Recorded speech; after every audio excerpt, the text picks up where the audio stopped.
Aujourd'hui, je vais vous parler des sources de fer dans l'alimentation végétalienne. Mais dans toute alimentation, à mon avis, ça peut intéresser beaucoup plus de monde. Donc, je vais vous aborder avec vous les différents types de fer, les sources de fer dans l'alimentation, l'absorption du fer, mon expérience personnelle et quelques conseils pour ceux qui ont des soucis avec ça. Voilà, je rappelle que je ne suis pas médecin, je ne suis même pas diététicienne, c'est juste le résultat de mes lectures, de mes recherches, et voilà. Donc, il existe les types de fer. Il en existe deux sortes, c'est important de le savoir. Il y a le fer héminique et le fer non héminique. Le fer héminique, c'est celui qui provient des produits animaux, donc la viande, le poisson, etc. Et il y a le fer non héminique qui est présent dans les végétaux. Il faut savoir, alors ce qui est très important de retenir par rapport à ça, c'est qu'effectivement il y en a deux sortes, mais surtout que le fer non héminique, donc présent dans les végétaux, son absorption est régulée. Il y a une régulation, si on en a besoin, on l'absorbe, si on n'en a pas besoin, on ne l'absorbe pas. Il faut toujours retenir que en ce qui concerne les minéraux, que ce soit le calcium, le magnésium, le fer, peu importe, on en a besoin certes, mais en excès, ça peut être mauvais pour la santé. Donc c'est pas mal de savoir que quand même, ça peut être régulé. Et ça rend d'autant plus difficile les calculs des fois qu'on peut... le calcul de l'absorption du fer non héminique, parce qu'effectivement il varie d'un individu à l'autre et dépendant de son besoin en fer. Donc effectivement, le fer va être plus important chez quelqu'un qui est carencé que chez quelqu'un qui ne l'est pas. Alors, les sources de fer dans l'alimentation. Il faut quand même savoir qu'il y en a pas que dans les produits carnés, il y en a aussi dans les végétaux. Alors, il y a tous les légumes verts. Globalement, quand un légume est vert, en général, il y a du fer. Donc bêtes, cressons, choux, épinards, crus ou cuits, ça change rien du tout. La mâche, l'oseille, le petit pois, le pissenlit, le pourpier, bref. Je crois que même j'avais vu dans le brocoli, c'est vert, il y a souvent pas mal de fer. Les fruits secs, amandes, cacahuètes, les graines, sésame, graines de tournesol. Les haricots blancs, pas mal de fer. Les épices, ça je vous ai déjà dit, hein, les épices c'est riche, cannelle, etc. On trouve pas mal de choses, même le gingembre, dedans, il y a du fer, en très forte quantité. Ok, on n'en met pas beaucoup, mais je pense que globalement c'est un bon apport. Et les herbes aromatiques, et un des plus riches c'est le thym sec. Donc en fait quand vous avez l'habitude de mettre du thym un peu partout, c'est pas mal, hein, c'est pas mal. C'est pas mal. Hein. Je sais qu'il y en a, c'est des fans de, par exemple, des herbes de Provence, ils en foutent partout. Mais c'est bien, continuez ainsi, c'est pas mal. Donc voilà les sources de fer. Donc c'est assez varié finalement, on n'a pas trop de... C'est pas trop compliqué. Et alors l'absorption, je vais vous dire, en fait il y a des facteurs favorisants, des facteurs qui inhibent l'absorption. Donc, dans les facteurs qui favorisent l'absorption, on le dit souvent, c'est la vitamine C. Mais globalement, c'est les acides organiques. Donc, ceux qui sont présents en fait en général dans les végétaux. Donc, on en trouve partout, hein, dans les fruits, dans pas mal de légumes. Pardon. Dans pas mal de légumes. Ensuite, il y a la cuisson qui favorise aussi l'absorption. Je sais pas pourquoi. Par contre, il y a pas mal de facteurs qui inhibent. Donc l'excès de calcium. Ok, c'est bon à savoir. L'excès de tanin. On ne répétera jamais assez. Le thé inhibe la fixation du fer ainsi que le café. Et les protéines de l'œuf. Facteur inhibant la fixation du fer. Je rajouterai aussi le gluten. J'avais lu quelques articles à ce propos, donc et a priori ça inhiberait pas mal la fixation.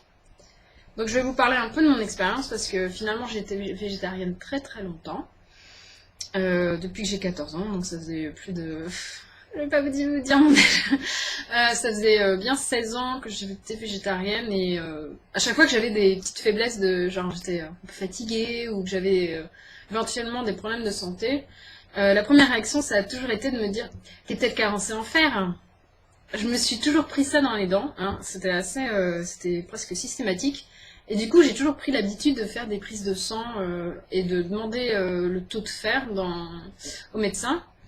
Et je peux vous assurer que j'ai jamais eu de carence en fer. Jamais, jamais. Bon, je dis pas, hein, j'ai jamais eu des taux super élevés de fer, mais j'ai jamais eu non plus de taux. Enfin, j'ai toujours été au-dessus de la limite basse, mais j'ai jamais été en dessous. Donc, je trouve ça plutôt sympa à savoir. Et ensuite, en devenant végétalien, j'ai un peu changé certaines de mes habitudes. Je n'ai pas seulement réduit les produits, le lait et les produits laitiers et les œufs. Déjà que j'étais pas non plus une grande mangeuse de produits laitiers. J'ai réduit pas mal de choses, dont le gluten. Puis j'ai mangé un peu différemment. Et quand j'ai fait prise de sang, j'avais le fer qui avait grimpé dans des proportions, toujours dans les clous, mais j'étais dans des taux beaucoup plus corrects et beaucoup plus importants que ce que j'avais avant. Donc comme quoi, le régime végétalien, c'est pas forcément mauvais, c'est plutôt... Enfin moi, mon changement de régime alimentaire a plutôt eu un effet bénéfique sur mon taux de fer. Donc j'aurais quelques conseils à donner parce que j'entends quand même régulièrement autour de moi des gens dire qu'ils manquent de fer, qu'ils ont des problèmes de fixation du fer, qui ont des carences, alors que ça n'a jamais été mon cas moi. Hein. Et ils sont pas végétaliens, ils sont pas toujours végétariens et ça ne les empêche pas d'avoir des problèmes de fixation. Donc je répète, je ne suis pas médecin. Ni diététicienne. Mais je vous dis ça par rapport à ce que moi j'ai lu, ce que je retiens par rapport à mon propre expérience, les habitudes que j'ai changées en étant végétalienne. Donc voilà. Donc déjà, par rapport à ce que j'ai dit avant, réduire les produits laitiers, manifestement, pourrait favoriser la fixation du fer. Sinon, j'aurais 4 conseils à donner, principalement, c'est éviter les tanins, limiter le thé et le café. Moi, en devenant végétalienne, j'ai décidé de limiter le thé. Puis le café, j'en buvais pas, donc c'était pas un problème. Mais le thé, j'en buvais quand même pas mal. Et je me dis, à un moment donné, stop. On sait que ça empêche la fixation du fer, donc pourquoi j'insiste. Finalement, l'impact a été intéressant avec j'ai effectivement limité le thé. Je suis passée au rooibos, le thé rouge, qu'on appelle comme ça. Finalement, ça me convient bien. Et je dirais pour les accros du café, il y a des alternatives qui sont tout à fait sympathiques, comme le café d'orge, ou bref, des choses qui ont un goût comme ça assez corsé, et puis qui ne sont pas du thé, ni du café. Finalement, ce qui est intéressant, c'est que j'ai vraiment réduit de manière importante le thé. Je ne l'ai pas non plus banni parce que moi j'aime bien ça, hein, je l'ai pas banni. C'est juste, ça reste occasionnel, comme les sodas. Quand j'invite des gens à la maison, ou quand je vais dans un salon de thé, je me fais plaisir avec un thé, mais ça devient pas... ça devient pas la boisson de base du matin, j'ai carrément banni, quoi. Et, voilà. Donc, 1, éviter le tanin, éviter les tanins. 2, limiter le gluten. Moi,